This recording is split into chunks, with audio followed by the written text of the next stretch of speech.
de la fe.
Héroes de la fe.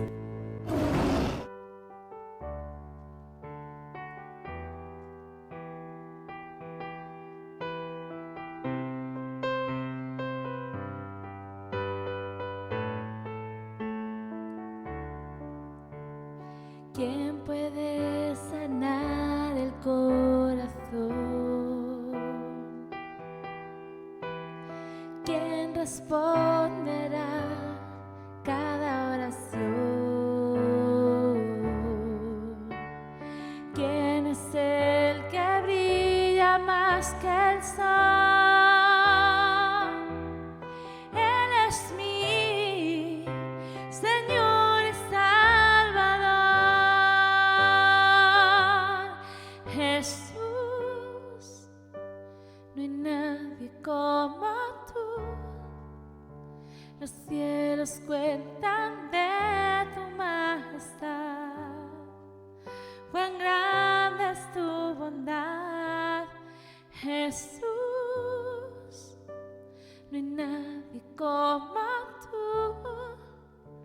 La tierra se estremece al mencionar tu nombre sin igual, Jesús.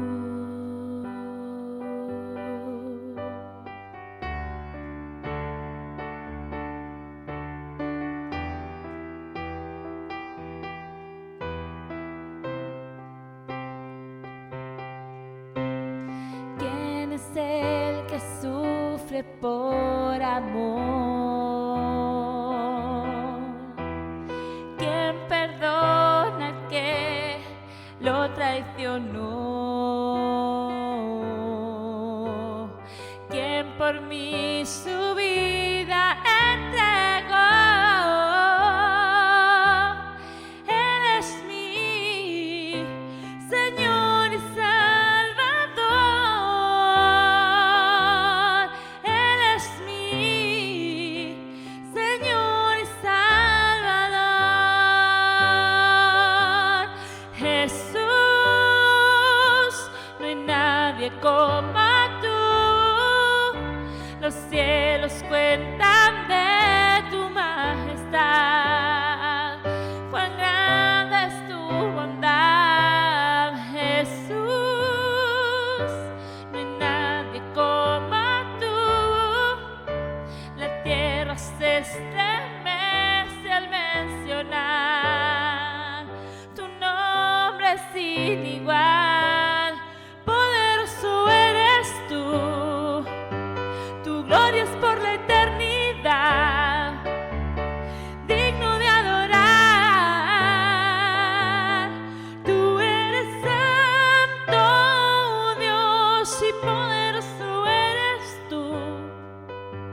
Tu gloria es por la eternidad, digno de adorar. Tú eres santo, Dios, Jesús. No hay nadie como tú. Los cielos cuentan de tu majestad. Cuán grande es tu bondad, Jesús. No hay nadie como tú. La tierra se estremece al mencionar tu nombre sin igual, Jesús.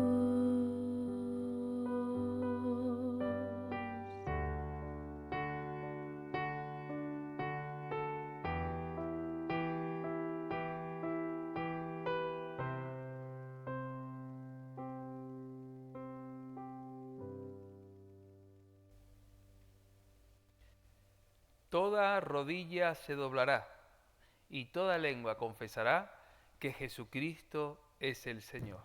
Porque no hay otro nombre dado a los hombres en el que podamos ser salvos, solamente en el nombre de Jesús. Muy buenas a este nuevo programa de Héroes de la Fe. Hoy, después de casi 4 años de programas, vamos a tener con nosotros al que siempre ha estado por detrás de las cámaras de televisión. Hoy está con nosotros la persona que ha estado durante todo este tiempo trabajando y sirviendo con el sonido, con los botones, con las cámaras, con los cables, para que tú y yo podamos disfrutar de este programa al verlo y al poder disfrutarlo y contemplarlo. Hoy está con nosotros Eric Escalona. Que el Señor te bendiga. Eric, ¿cómo estás? Bueno, por ahora bien nervioso. Ya estarás menos nervioso, ¿no? Ya con la práctica que tenemos en esto, ¿verdad? Bueno, es que, a ver, casa de herrero. Escuchada de palo, escuchada de palo. Sí, sí, entonces me gusta estar detrás de cámara. Bueno, sí, Lo ¿no? disfruto bastante. Bueno, hombre, hoy tienes que estar delante de la cámara porque la gente lo único que ve es a un hombre metido en una garita, ¿verdad? Ahí con sus luces y con sus sonidos y con sus altavoces y sus ordenadores y de repente se puede tener una visión de una persona diferente a la que es y el que tú estés sentado aquí no solamente es para que la gente te conozca, sino también para que la gente conozca lo que Dios hace a través de tu vida. Bueno, sí, yo de verdad que disfruto bastante estar allí. Yo, por contar un poco de mi vida, o sea, soy introvertido. La gente conoce, o los que me conocen, que me han visto por ahí, soy muy introvertido, muy tímido, ¿sí? Eh, Quizás doy la sensación de ser pedante o pesado. Bueno, pedante no, no creo que sea pedante. Pero pesado quizás a lo mejor dé la sensación, pero no. O sea, quien pueda conocerme va a conseguir a alguien, pues y vamos a hacer una buena amistad.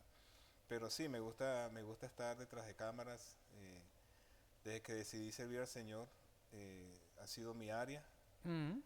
y la he disfrutado bastante, al máximo. Y una cosa hay que decir, nadie puede decir que tiene 54 años y medio, ¿eh?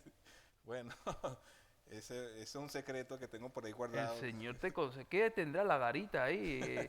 El cuarto del sonido que te conserva a ti tan bien. Bueno, es que ese es un secreto hecho a base de rama. No, La misericordia del Señor, sí, ¿verdad? es la misericordia de Dios que me mantiene así. Bueno, muy bien. Bueno, Eric, tú eres de Venezuela. Sí. Y cuéntanos un poco cómo es el contexto, es decir, tu infancia, tu adolescencia, ¿qué puedes decir, ¿no? de esa época de tu vida? Bueno, mi infancia realmente tengo muy poca memoria. No sé qué tanto habré sufrido, porque sabes que el ser humano siempre tiende a esconder ese tipo de cosas, Sí. sobre todo las cosas muy desagradables. Pero sí, mi adolescencia sí la puedo disfrutar bastante, con la moda, con los compañeros, el liceo. Es que hasta recuerdo una vez que estábamos yo estudié en un liceo técnico. Aquí creo que viene siendo como la ESO, es más o menos ese nivel, Sí. ¿sí? Pero donde yo estudié, el cuarto año, habíamos una materia técnica, Ujú. ¿sí? Que era automóvil. Una era la parte de herrería Sí. y otra la parte de automovilística. Y era 4 horas de clases y teníamos media hora para... Y me acuerdo que nos fugamos a un sitio a agarrar mango, a agarrar mango porque, bueno, cosas La de cosa de chicos. Sí, sí. de la chavalería. Sí, sí, disfruté bastante, gracias a Dios disfruté bastante esa época. ¿Cuáles han sido los estudios que tú has hecho? Tú has estudiado como ingeniero informático, ¿no?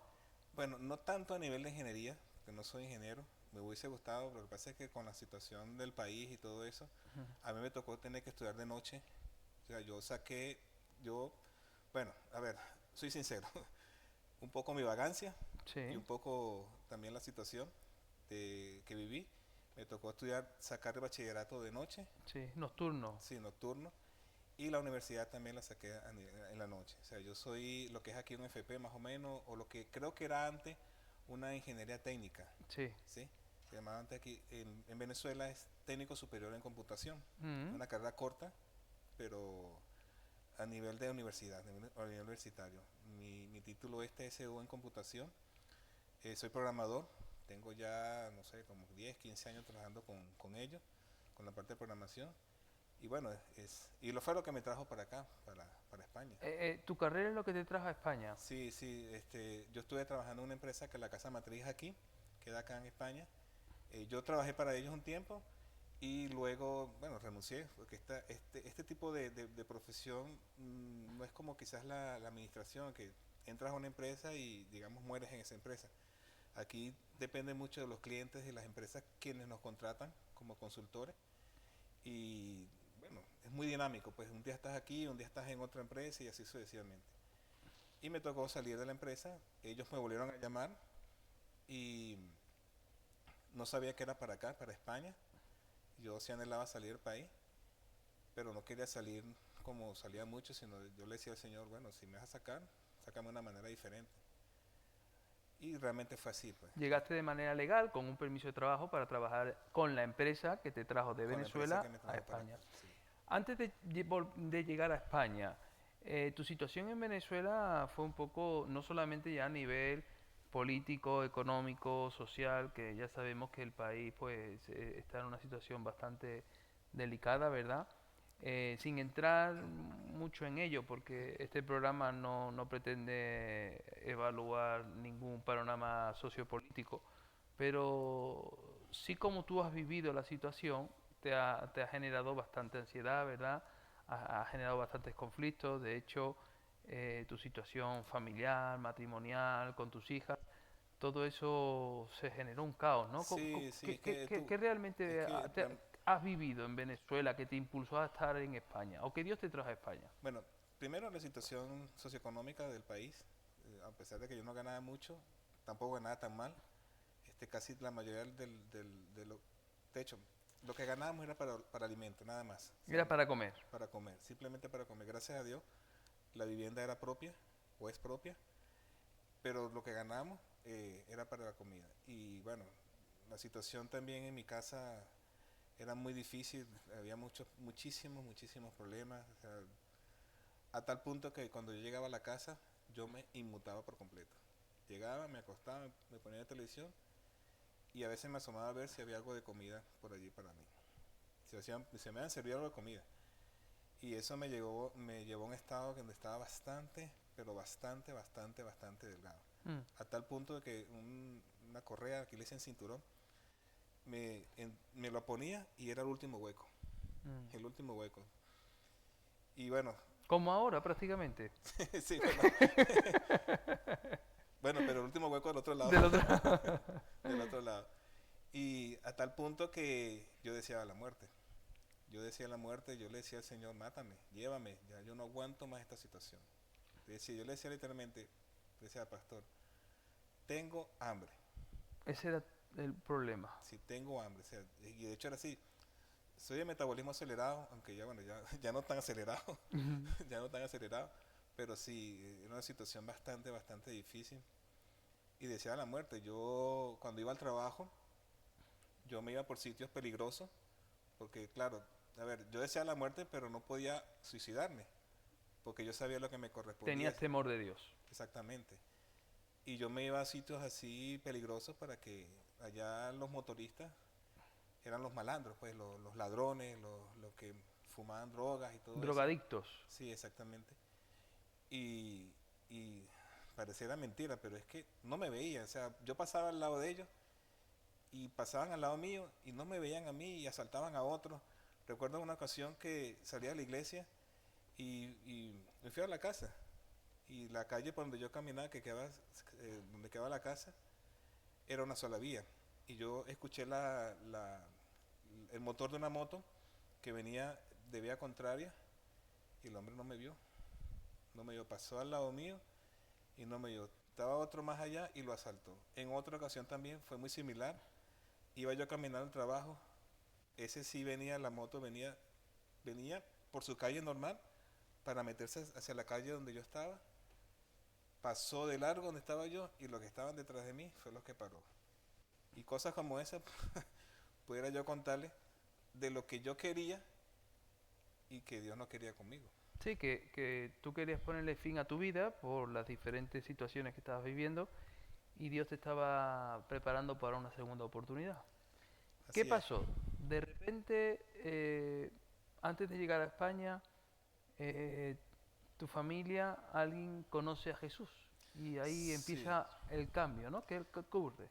Bueno, cuando para conocer al Señor, un tío mío, él se ganó una beca allá en Venezuela, se llama Gran Mariscal de Ayacucho, que beca a personas, más que todo a nivel universitario, para estudiar fuera del país, Mm, cualquier carrera. Mi tío él ya falleció, está con el Señor.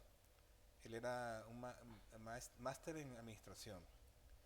Y bueno, él conoce al Señor en Londres y llega a Venezuela presentándonos a alguien, o sea, a alguien pues. Y nosotros, ¿quién es esa persona? Estamos todos confundidos, porque él siempre estaba buscando algo o alguien en su vida, pues él sentía que le faltaba algo más, mm, como todos, pues, a todos nos falta siempre y nos falta el Señor. Y recuerdo que que nos invitan a la iglesia, yo voy a una iglesia muy parecida a esta, o similar, y veo toda esa gente cantando y todo eso raro, y yo acostumbrado a la iglesia católica, donde veías la cruz, veía un Cristo ahí crucificado, veía santos y muñecos y cosas así, y pero qué raro, me siento en un sitio bastante extraño porque no existía todas esas cosas, pues. A todas estas, bueno, yo fui la primera vez, no fui más, eh, tuvimos que mudarnos a San Juan de los Morros con mi mamá. Y bueno, ahí fue un desastre total porque ahí conozco unos amigos, unos gringos estadounidenses y conozco el mundo del rock. mm. Y conocí el mundo del rock, yo tenía el pelo por aquí, nada que ver como ahora, pero tenía el pelo por aquí. Gracias a Dios no me llegué a tatuar. Lo que hacíamos era con los Bolígrafos. sí, con los bolígrafos, nosotros en Venezuela hicimos marcadores, con los rotuladores nos marcábamos la piel y cosas así, nos poníamos chaquetas de jean, sin mangas y cosas todo locas así, botas militares, pero eso no era todo, pues yo estaba tan inmerso en el mundo del rock que yo quería hacer un culto satánico Mm. y Dios también me libró de eso. Bueno, recuerdo una ocasión que nos volvimos locos con nuestra música y pasé una noche en la cárcel. Me tocó tener que pasar una noche en la cárcel porque hicimos tanta bulla frente a una clínica que nos llevaron presos, pues. Nos llevaron Sí, presos. os denunciaron por Sí, contaminación acústica, se diría en el día de hoy. sí, bueno, sí.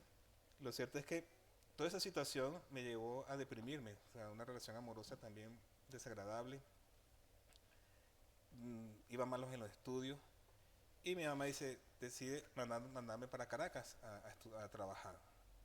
Y yo, bueno, voy a Caracas a trabajar, pero mi familia, que ya todos eran cristianos, Por tu tío, que le sí, por mi explicó. tío exactamente, no me decían nada, no me decían mi tía, bueno, usted conoce a mi tía, mi abuela, no me decían nada, o sea, no me decían nada.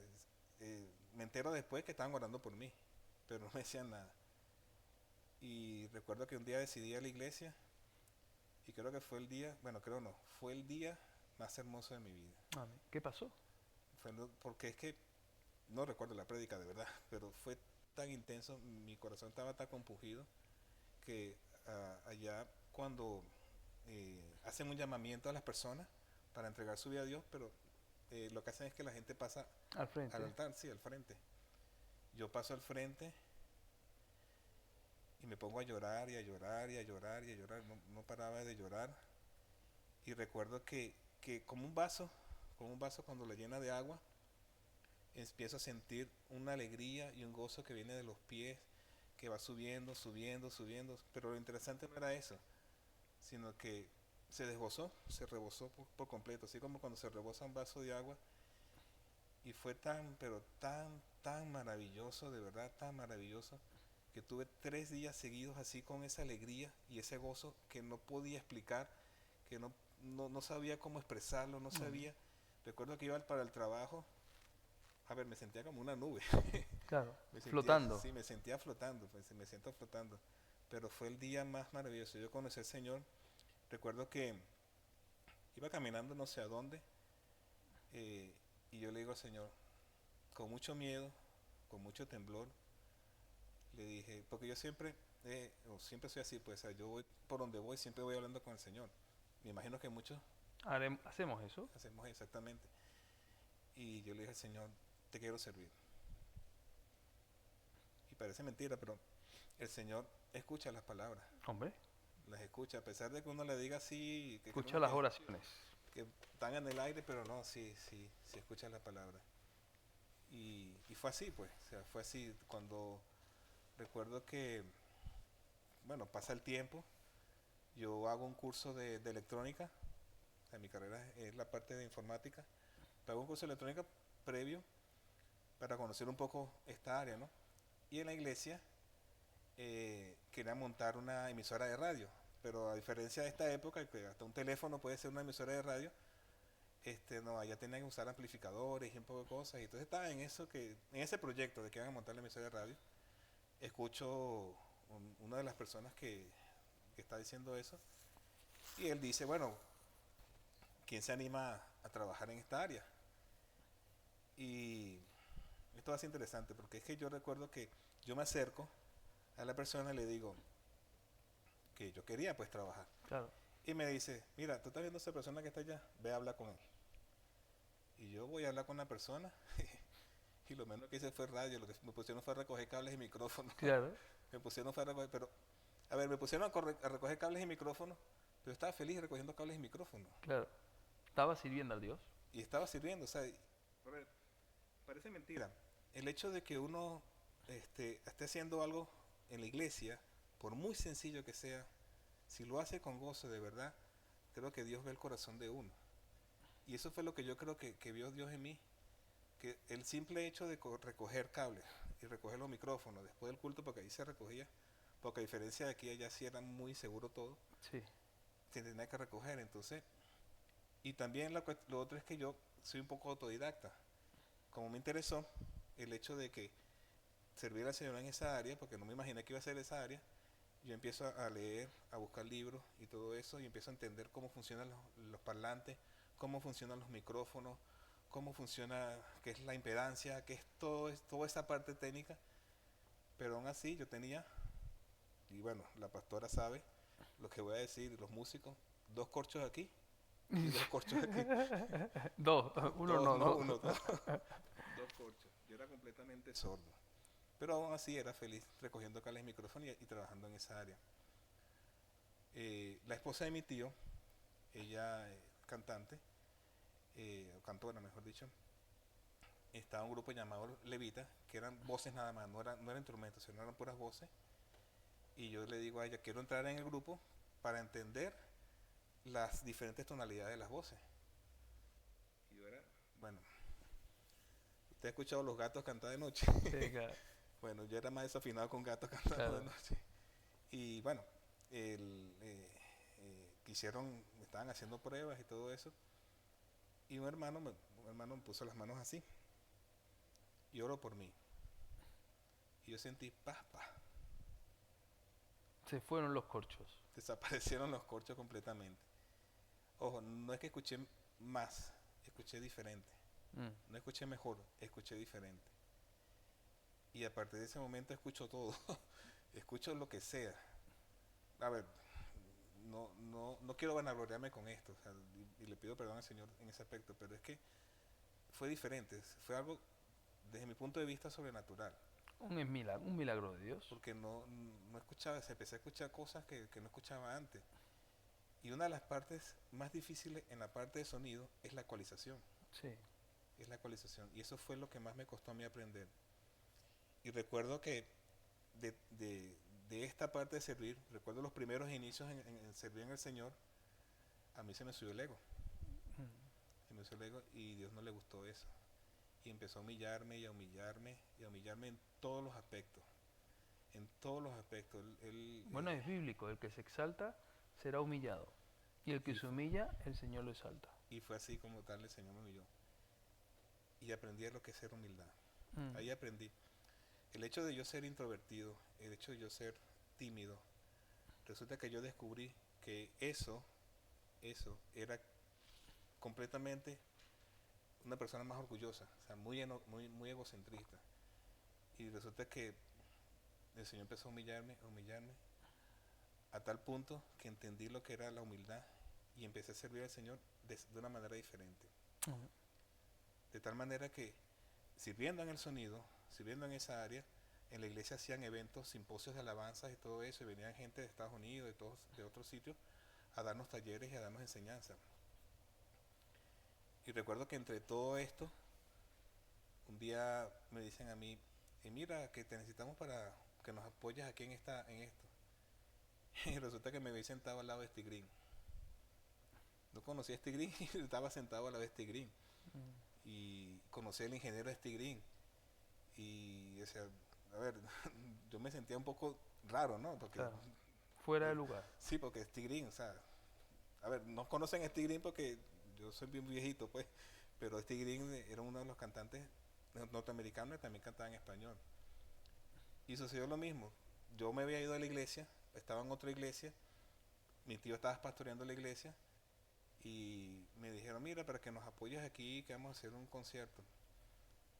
Y cuando me vi, estaba al lado también de Marcos Witt, conocí a Marcos Witt y dije, o sea, lo que quiero decir es que Dios me humilló, pero aún así me puso en una posición un poco diferente, Mm, con gente que conoce esta área, pues. Yo nunca me imaginé que iba a estar en conciertos grandes ni nada de eso, yo siempre me veía en cosas sencillas, pues, claro, no recogiendo cables y micrófonos. recogiendo cables y micrófonos, que era lo que Bueno, me bueno, gustaba muchísimo. para ir concluyendo, Eric, ¿cuáles son las enseñanzas más importantes que has sacado en tu vida cristiana? Bueno, como dije anteriormente, la parte de la humildad, ¿sí? Y una de las cosas que también Dios trayó a mí fue la amargura, porque viviendo en Venezuela, viviendo la situación que veía, a pesar de mi carrera y todo, bueno, amargura y envidia también, Mm, porque yo veía otras cosas, a otras personas que lograban cosas que yo también podía lograr, pero que no las lograba, que si por falta de dinero, que si por falta de cosas, y entonces, pero Dios me enseñó que eso no es así, que dependiera completamente de Él, a tal punto que me trajo acá, pues, y entendí, de verdad, entendí del Señor que es una dependencia completamente de Él. O sea, que amén, las cosas que nosotros tenemos y que poseemos no dependen de nosotros, dependen simplemente de Dios. amén, amén. Sí. ¿Y qué consejo le darías a las personas que nos escuchan hoy? Bueno, uno de los consejos que no sean como yo, sino que sea un poquito más abierto. Pero bueno, el consejo que le doy es la humildad, que fue lo que aprendí realmente. Ser humilde delante del Señor, ser humilde con los hermanos. A ver, cuando digo humildad, es que muchas veces eh, hay una frase que se dice que es estar en las botas de otro, o estar en los zapatos de otro. Y yo pienso que a partir de allí es lo que el Señor Jesús quiso enseñarnos a nosotros muchas veces. El estar en otra posición. Recuerdo cuando la mujer de la sangre, de flujo, Del flujo de sangre, sí. el Señor, el Señor dijo, ¿quién me tocó? Pero no quién me tocó porque siento asco por esa persona, sino quién me tocó porque sintió la necesidad de esa mujer. Y así yo pienso que es la humildad. Muchas veces juzgamos a otras personas o microjuzgamos a otras personas y por lo que sea, por muy sencillo que sea la situación, tendemos a jugar a otra persona sin saber lo que está pasando a esa persona. Estoy recordando ahorita hace tiempo que vi un video de una persona que salió de su casa normal, se montó en su coche, iba conduciendo y de pronto se le atravesó a alguien por delante y tuvo que frenar de golpe. Llegó a la cafetería para comprarse un café y cuando fue al mostrador a pedir su café, se le metió otra persona de golpe así y pidió lo que estaba. Repiten la misma escena de eso y resulta que cuando pasa la persona con el coche así, que tuvo que frenar de golpe porque pasó a la otra persona, en la parte de arriba decía, tengo una emergencia, voy al hospital. Y cuando fue a la cafetería, y la otra persona se le atravesó, se decía en la parte de arriba de la persona, decía, me acaban de botar del trabajo y no sé qué hacer. Entonces muchas veces no sabemos lo que está pasando a las personas y juzgamos a las personas. Entonces a veces pienso que es importante primero entender la situación de esa persona o ver qué es lo que está pasando por esa persona antes de hacer un prejuicio de esa persona. Amén. Amén. Sí. Amén. Pues Eric, ha sido un privilegio, ya ven, han visto al técnico de sonido hoy delante de las cámaras y tan mal no lo hace, ¿eh? Habrá que repetir, gloria a Dios. Antes de terminar, me gustaría que pudiéramos leer 2 de Timoteo capítulo 2, los versículos del 11 al 13. Lo vais a ver en pantalla, 2 de Timoteo capítulo 2, los versículos del 11 al 13, que el apóstol Pablo le escribe a Timoteo y le dice, si somos muertos con él, también viviremos con él. Si sufrimos, también reinaremos con él. Si le negáremos, él también nos negará. Si fuéramos infieles, él permanece fiel. Él no puede negarse a sí mismo. El Señor no puede negarse a sí mismo. Aunque nosotros seamos infieles, él va a permanecer fiel. Hemos visto cómo hoy Eric ha confesado algo que le llevó a desear la propia muerte. No solamente la deseaba, sino que incluso la buscaba para que le asaltaran y pudieran arrebatarle la vida. Lo que él no sabía es que a pesar de su infidelidad, el Señor iba a ser fiel con él. Lo iba a guardar, lo iba a salvaguardar y le iba a dar una segunda oportunidad. Hoy me estás escuchando y seguramente algunos de estos pensamientos han podido venir a tu vida. No permitas que el maligno te gane ventaja sobre ello. El Señor permanece fiel a pesar de muchas veces nuestra infidelidad. Y sobre todo recuerda que el Señor es un Dios de segundas oportunidades. Y cuando menos lo esperamos, Dios nos brinda una nueva oportunidad para que podamos vivir en el propósito que Él tiene establecido para nuestra vida. Por lo tanto, a lo mejor tú que estás también hoy detrás de la cámara, como lo está Eric habitualmente, Dios tiene contigo una nueva segunda oportunidad.